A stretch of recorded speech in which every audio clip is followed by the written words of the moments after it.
This time, Odd is interviewing a longtime friend and supporter of his dream. Meet Yvonne Mason. Yvonne is an author, a bounty hunter, a painter, a photographer, a champion for parental rights, and about 100 other things. She can best be summed up as a 21st century Renaissance woman. Odd and Yvonne have been friends for many years. They don't always see eye to eye, but there is a mutual love and respect for one another that allows them to agree to disagree on things. Whereas everyone else is so quick to want to cut ties, they see each other's perspectives, and can respect each other's opinions enough to not destroy the foundation of their friendship. Enjoy this interview and please check out Yvonne's work via the links provided below. Parts, we are ready if you are to go into interview roulette. Okay.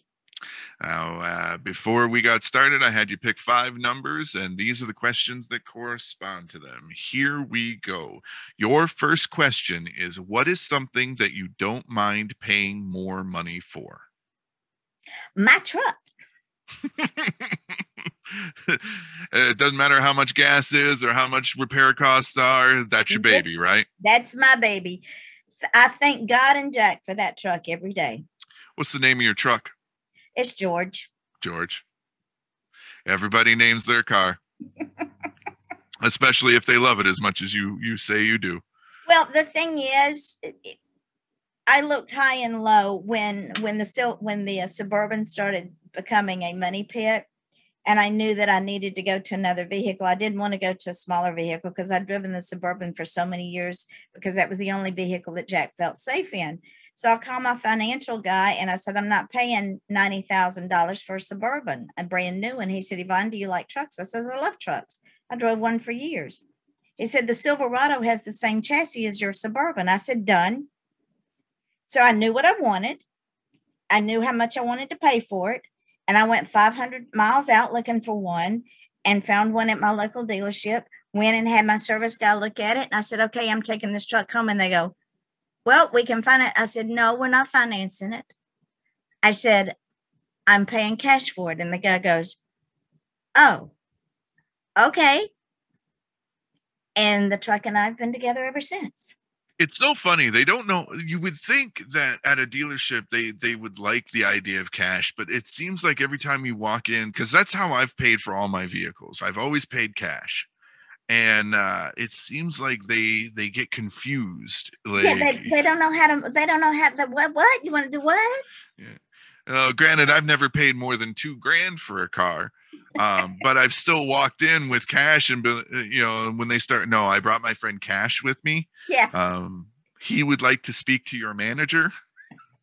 Well, and every week or so, I get a letter, a text message, or a postcard, or an email from dealerships all across the country going, we want to buy your truck. How much can we pay you for it? And my response is, well, I tell you what.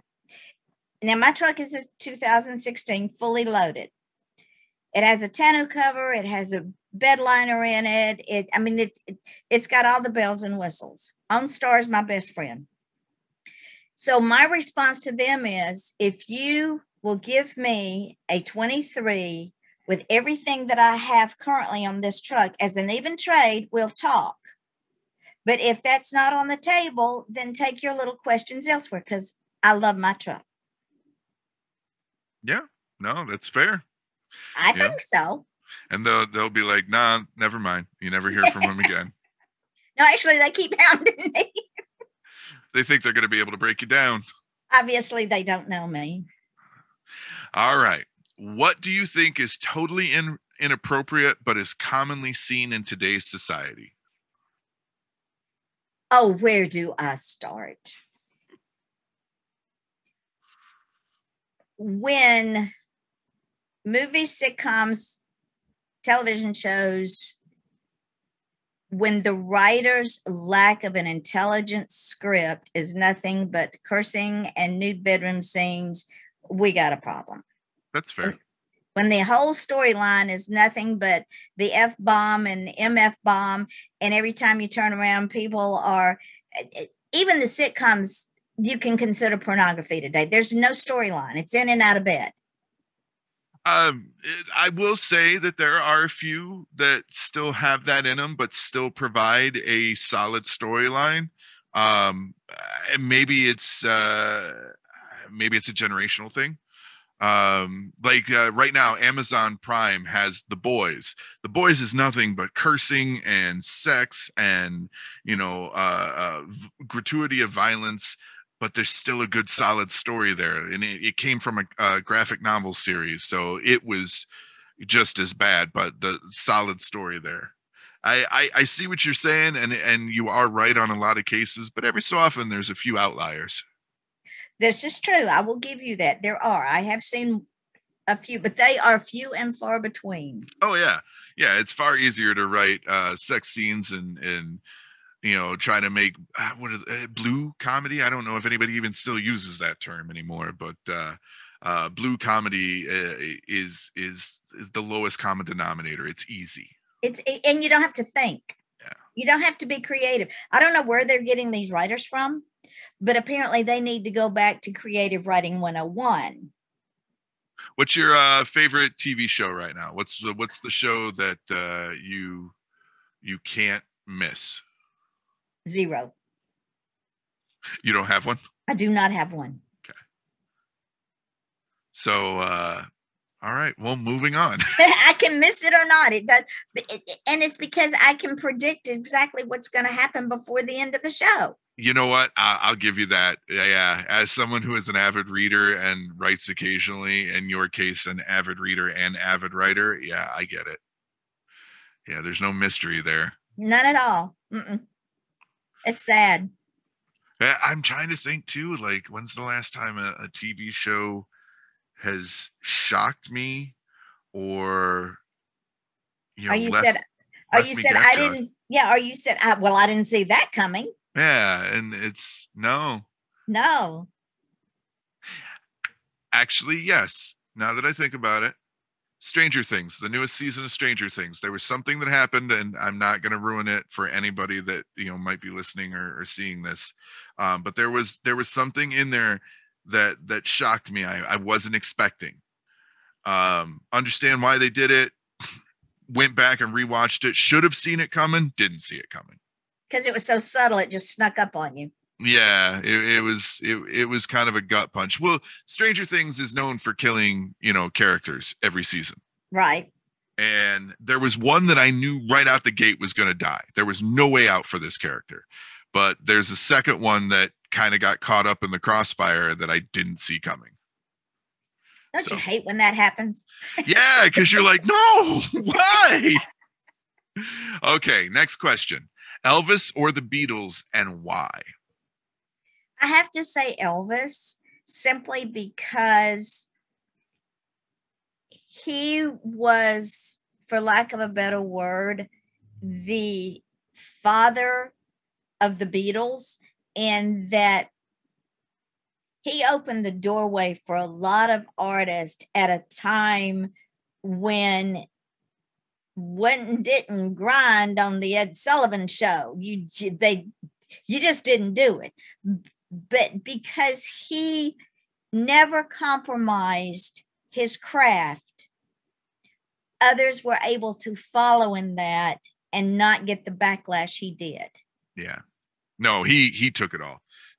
Yeah, and he got a lot of backlash, not just for the gyration, but for the supposed appropriation of African American culture and music and stuff. Yeah. And a lot of people don't realize that blues and the blues singers are responsible for what we know as rock and roll today.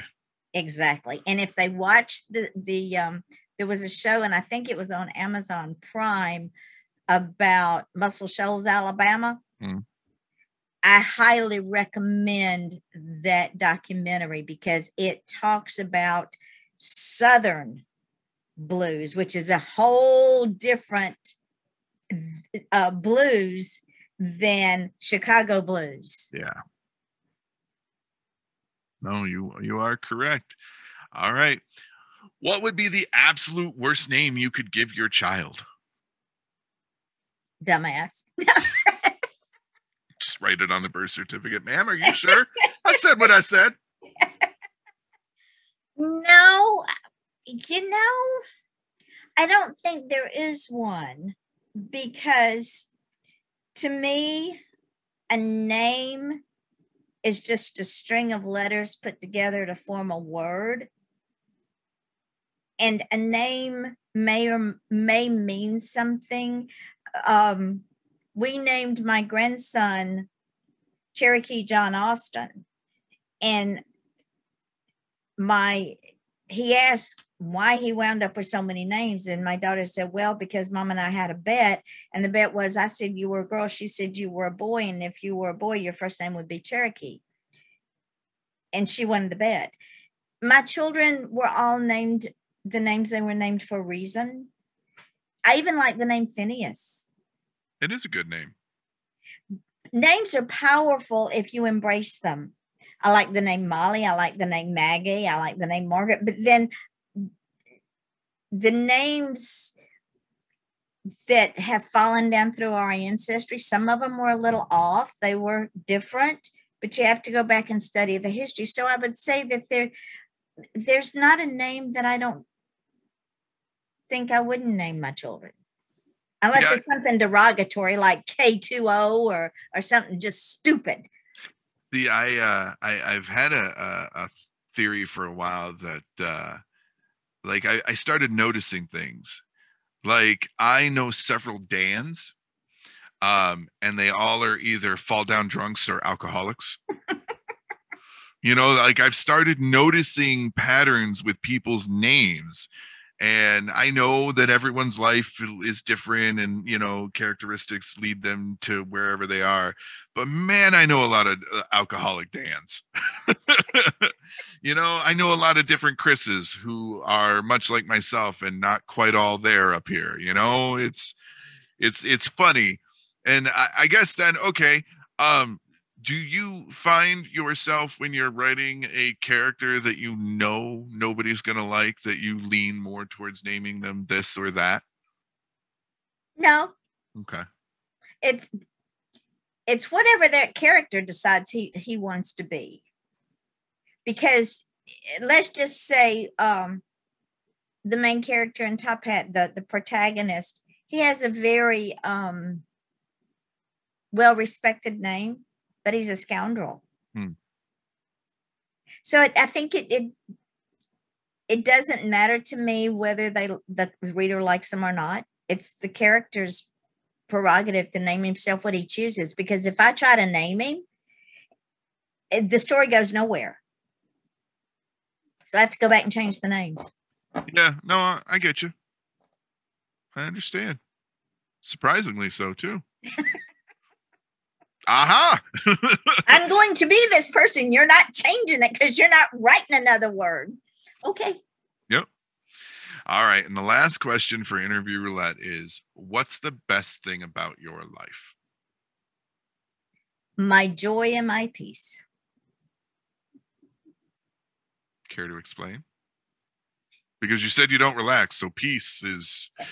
But peace comes from within. Relaxing and peace are two different things. I am at peace with my life, with all the chaos that goes on in it, with all the uncertainties that goes on in it.